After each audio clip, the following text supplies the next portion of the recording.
सारे लोग पूज्य आचार्य गुरुवर श्री विद्यासागर जी महाराज के लिए आज दिन तक कभी ऐसा नहीं हुआ। लेकिन कुछ लोग कहने लगे कि जन्म दिवस नहीं मनाया जाता। बंधुओं, हम भी कह रहे हैं कि जन्म दिवस नहीं मनाया जाता। किसने कहा हम जन्म दिवस मना रहे हैं? अरे हम तो उस महान आत्मा के लिए वो समर्पित कर रहे हैं, पूरी समाज वो समर्पित कर रही है। अरे भगवान, हम तो नहीं चाहते कि संसार में आपका दोबारा जन्म हो, आपका जन्म दिवस ना मनाएं, हम तो जन्म कल्याणक मनाएंगे। हर व्यक्ति, हर समाज हमारे धर्म गुरु का जन्म दिवस मनाता है। परोपकार के कार्य करने की तो बात कर रहे हैं, कोई यहाँ पर बिठा के आरती थोड़ी कर रहे हैं कि 12 बजे केक काटेंगे। क्षमा ब्रेकिंग जैन न्यूज।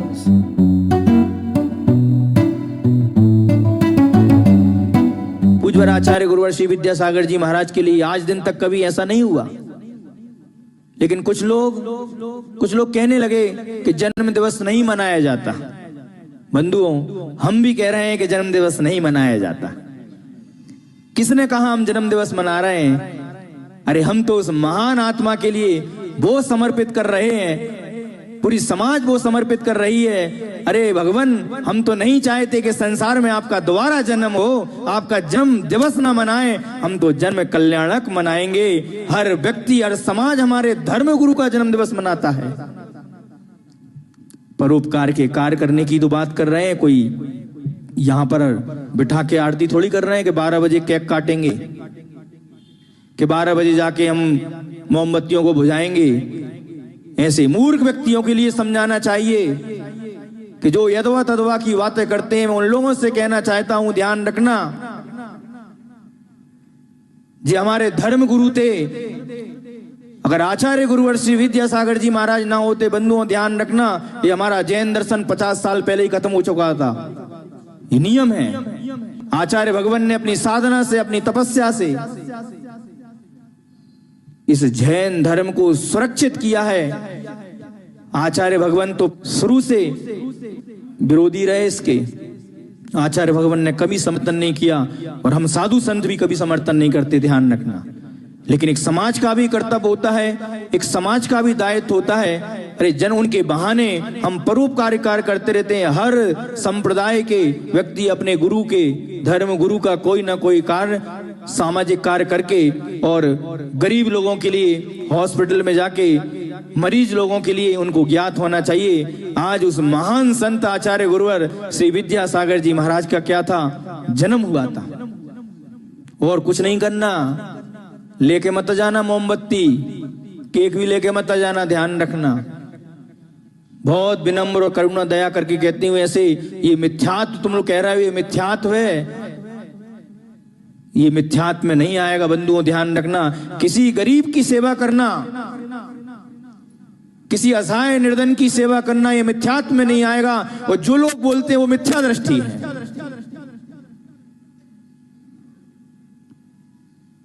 हम जन्म दिवस इस उपलक्ष्य में नहीं मना रहे। बंधुओं, आप समझिए बात के लिए हमारा उद्देश्य क्या है। हमारा उद्देश्य देखना पड़ेगी, हमारा प्रयोजन देखना पड़ेगी। अभी मैंने आपके लिए क्या बताया, अर्थ क्रिया देखो। आप अर्थ क्रिया देखो कि आपकी अर्थ क्रिया क्या है, हमारा उद्देश्य क्या है। क्या हम आचार्य गुरुदेव के लिए संसार में दोबारा लाना चाहते हैं क्या? जन्म दिवस तो वो मनाते हैं जो बार बार इस संसार में उसको अच्छा लगता है।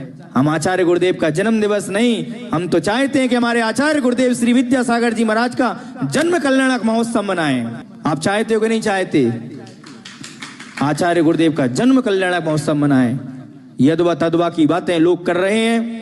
ऐसे लोगों से मैं कहना चाहता हूं, आज दिन तक कभी हम लोगों ने किसी चीज के बारे में नहीं बोला। बोलने के लिए बहुत सारी बातें हैं, लेकिन वो लोग हमारे पूज्य आचार्य समय सागर जी महाराज के प्रति अगर बात करेंगे, ध्यान रखना, उपकारी के उपकारों का चुकाना तुम्हारा एक कर्तव्य होता है। जिन व्यक्ति ने तुम्हारे लिए उंगली पकड़कर चलाया है, आज तुम उनके लिए आंखें दिखा रहे हो। ध्यान रखना, जो व्यक्ति उनके लिए आंखें दिखाएगा, प्रकृति और कर्म तुमसे कहेगा ये तुम्हारी आंखें जीवन भर के लिए नहीं मिलेंगी। जिस व्यक्ति के लिए एक व्यक्ति साथ में रहने के लिए तैयार नहीं है, आचार्य गुरुदेव श्री समय सागर जी महाराज ने हर व्यवस्था बनाई उस व्यक्ति के लिए। आज उन्होंने इतना बड़ा साहस करके इतने बड़े संघ को संचालित कर रहे हैं। अरे आचार्य समय सागर जी महाराज को कौन जान सकता है? ऐसे छोटे मोटे व्यक्ति आचार्य समय सागर जी महाराज को जान भी नहीं सकते। उनकी चर्या क्या है, उनकी तपस्या क्या है और उनकी साधना क्या है। बंधुओं, 35 वर्षों तक जिस व्यक्ति ने नजर को नीचे करके रखा है, कभी उन्होंने नजर को उठाया नहीं है पूज्य गुरुदेव के साथ में। वो व्यक्ति क्या जाने कि आचार्य समय सागर जी महाराज क्या है, उनकी साधना क्या है, उनकी तपस्या क्या है। अरे जो व्यक्ति जानता है वो बताता है, अपने आप के लिए आचार्य विद्यासागर जी महाराज की दुहाई देते हैं। ऐसे व्यक्तियों से भी मैं कहना चाहता हूं कि आचार्य विद्यासागर जी महाराज जी की दुहाई देना बंद करें तो कह दो हम उनके संग के नहीं हैं, बोल दो, कोई आपत्ति नहीं है। और ऐसी समाज के बीच में रह के भी अगर ऐसे धर्म विरोधी प्रवचन, गुरु विरोधी प्रवचन अगर कोई देता है तो ऐसी समाज के लिए धिक्कार है। ऐसी समाज के लिए चुल्लू भर पानी में डूब के मर जाना ही उचित है। हमारे गुरुदेव के बारे में ऐसे बोलते हैं, हमारी परंपरा के बारे में ऐसा बोलते हैं। अरे आचार्य गुरुदेव, बंधुओं, हम अनाथ हो चुके थे, हमारी समाज अनाथ हो चुकी थी। ध्यान रखना, हमारा गुरु कौन होगा? पूरी समाज अनाथ हो चुकी थी, लेकिन पूज्य गुरुदेव ने कहा था नहीं, तुमको अनाथ नहीं होने देंगे। और आचार्य गुरुदेव ने आचार्य समय सागर जी महाराज को अपने रिक्त स्थान पर बिठाकर हम पूरी समाज के लिए और 350 और 400 शिष्यों के लिए हमारे लिए सनात बना दिया। ये आचार्य गुरुदेव ने, समय सागर जी महाराज ने हमारे लिए सनात बनाया है, हमारे लिए,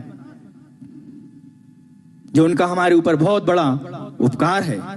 और उपकारी के उपकारों को ध्यान रखना, इस संसार में जब तक श्वास रहेगी, जब तक ये रोम रहेगा, ये उनका आभारी रहेगा। पूज्यवर आचार्य गुरुवर श्री विद्यासागर जी महाराज का और पूज्यवर आचार्य श्री समय सागर जी महाराज के हम आभारी हैं कि उन्होंने लिए हमारे लिए अनाथ होने से बचा लिया। बंधु, हम जानते हैं समय सागर जी महाराज के लिए बंधु एक दिन और बताया था, जब हम लोग पूज्यवर महासागर जी और हम दोनों जन रतलाम पहुंच रहे थे, राजस्थान। रतलाम में हम लोग महाराज श्री के चरण वंदना के लिए पहुंचे, भाव थे, जाना थे राजस्थान। 700 किलोमीटर जा सकते थे, लेकिन ऐसे एक महान साधक के दर्शन करने के लिए हम लोगों ने 700 किलोमीटर और एक्स्ट्रा चले, 1480 किलोमीटर बिहार करते हुए राजस्थान पहुंचे, मात्र उनके दर्शन करने के लिए। महाराज जी 2 किलोमीटर हम लोगों के लिए लेने के लिए आए। गर्मी का समय था और देखा मंच पर, हमने कहा महाराज जी तो पृथक हो चुके हैं, बढ़िया ऊंचा आसन रहेगा, हम लोग तो छोटे छोटे से शिष्य हैं। बंधु ध्यान न रखना कितनी निष्प्रियता रहती है उस साधक के अंदर। वो जब एक दिन और आपके लिए संस्मरण सुनाया था दीक्षा के उपरांत का, उन्होंने नीचे बैठना स्वीकार किया हम पूरे साधकों के साथ में। हमने कहा अब तो पृथक संग हो चुका है उनका, अब तो ऊंचा स्थान रहेगा। वो जब मंच पर जाकर देखा रतलाम में, तो सारे पाटे बराबर बनी रखे हुए थे। हमने उनके लिए ऊंचा पाटा लगाया तो वो जो प्रशस्त सागर जी और मल्ली सागर जी कहते महाराज वो नहीं मानेंगे। मैंने कहा नहीं, हम इतने बराबर नहीं बैठेंगे उनके, इतने बड़े महाराज हैं, इतने पुराने चिर दीक्षित हैं। तो कहते हैं महाराज जी आपको क्या विश्वास है, हम उनको ऊंचा नहीं बिठाएंगे। मैंने कहा नहीं महाराज जी, ऐसा नहीं है कि हमने कई प्रयास किए, चलो आप भी कर लो। हमने ऊंचा आसन रखा उनके लिए, मात्र कितना 4 इंच ऊंचा था, ज्यादा नहीं था, 4 इंच ऊंचा आसन था। हमने उनसे कहा महाराज जी के लगे नहीं, इसको उठाइए, बराबर बैठेंगे। मैंने कि महाराज क्षमा करना कि आचार्य भगवान ने 2014 में आपके लिए आचार्य पद स्वीकार कर लिया था कि हमारे संघ के आचार्य रहेंगे समय सागर जी महाराज।